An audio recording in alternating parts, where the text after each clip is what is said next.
Iran flexed its naval muscle in the Strait of Hormuz as Trump faced accusations of violating the ceasefire. The IRGC boasted of an iron grip on Hormuz, unleashing swarms of fast attack boats to shadow, hail, and challenge any vessel that ignores its warnings. On camera, Mujtaba Khamenei's killer boats prowled the narrow choke point, mocking Trump's threats as they patrol the very artery that keeps global oil flowing.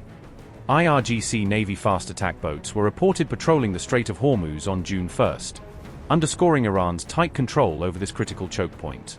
Footage circulating on social media showed these small, high-speed vessels conducting control operations close to commercial shipping lanes. According to the reports, the units were tasked with monitoring and guiding maritime traffic, ensuring that passing ships followed Iranian instructions in the narrow strait. They were also reportedly authorized to intercept any vessel that failed to comply with Iranian warnings, reinforcing Tehran's message that it will strictly police movements through its coastal waters.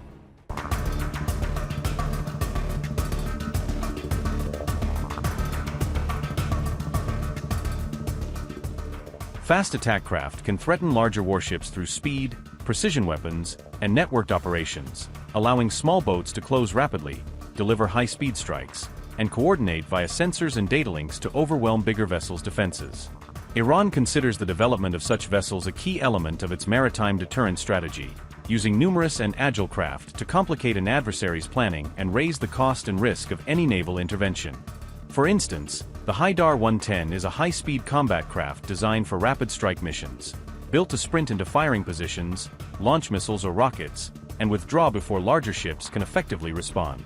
The Tariq class is used for coastal defense and fast-response maritime operations, patrolling littoral zones, escorting friendly traffic, and reacting quickly to perceived threats near the shoreline.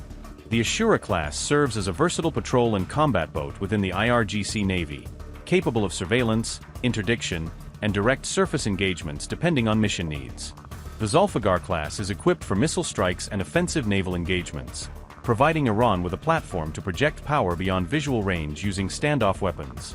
The Seraj class is known for its speed and suitability for swarm attack tactics, allowing multiple boats to coordinate massed assaults that can saturate point defenses of larger ships. The Zoljana class provides greater operational range and mission flexibility at sea, enabling longer patrols, extended presence missions, and the ability to operate farther from home ports. The Yamadi and Azaraksh classes strengthen Iran's asymmetric warfare capabilities in regional waters, adding to a layered force mix intended to exploit geography and unconventional tactics against superior naval opponents.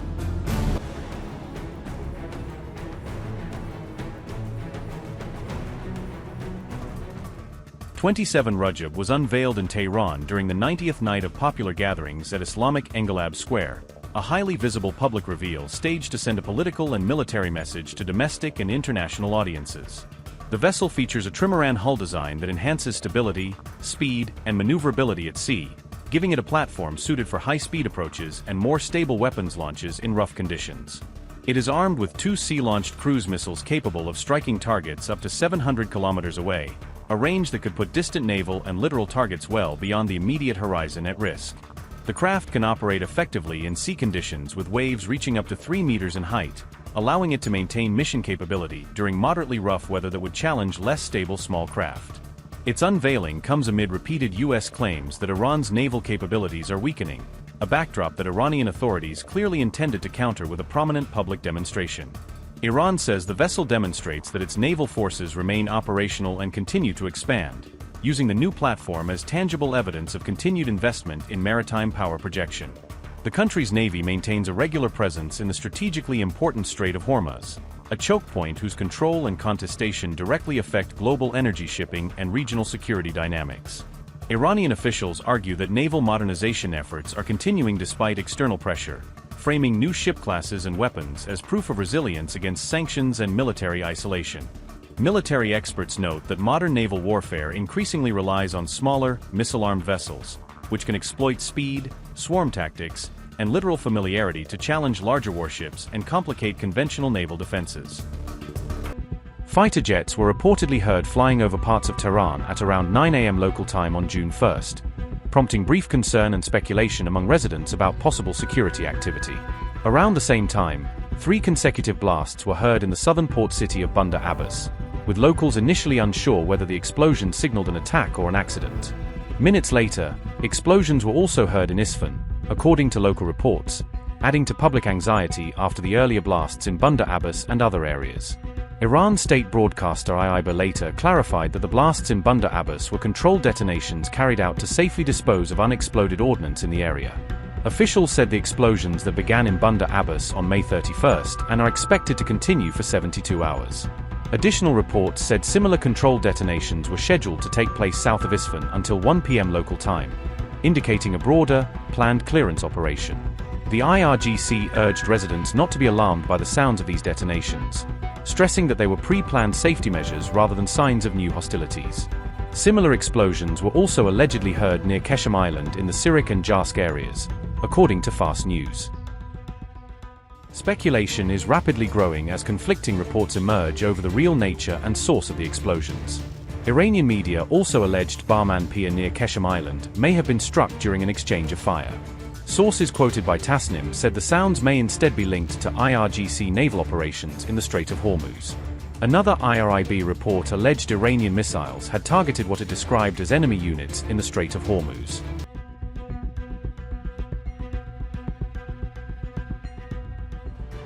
The United States has confirmed that Iran shot down an MQ-1 drone and responded by launching retaliatory strikes, escalating an already volatile standoff. U.S. Central Command says it carried out what it calls self-defense strikes against Iranian targets over the May 30th to 31st weekend, framing the operation as a necessary response. The targets reportedly included Iranian radar installations and drone command and control sites in Gorak, inside Iran, as well as on Keshem Island in the Gulf. According to CENTCOM, U.S. jets destroyed Iranian air defense assets, a ground control station and at least 2 kamikaze drones poised for use in future attacks. The same statement stresses that no U.S. soldiers were harmed in the latest operation, a point Washington is keen to underline as tensions soar.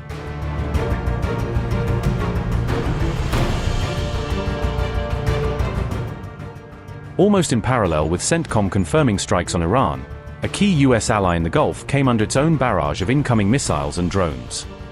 Kuwait's army announced that its air defenses were actively confronting hostile missile and drone attacks, signaling a real-time battle over its airspace.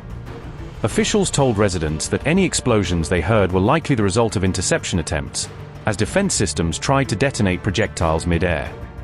However, the Kuwaiti military did not immediately provide details about where the missiles and drones originated, leaving room for speculation and concern. This was the second attack on Kuwait in less than a week, after Iran had earlier struck a US-linked airbase on its territory in a direct show of force. Tehran claimed that previous strike was a retaliation for earlier US military action near Bandar Abbas, casting its moves as part of a tit-for-tat campaign. Subsequently, Iran's Islamic Revolutionary Guard Corps declared that it had targeted the very airbase allegedly used by US forces to launch attacks on Sirik Island. The IRGC insisted that its retaliatory operation destroyed pre-designated targets directly linked to those earlier US strikes, portraying the attack as precise and calibrated.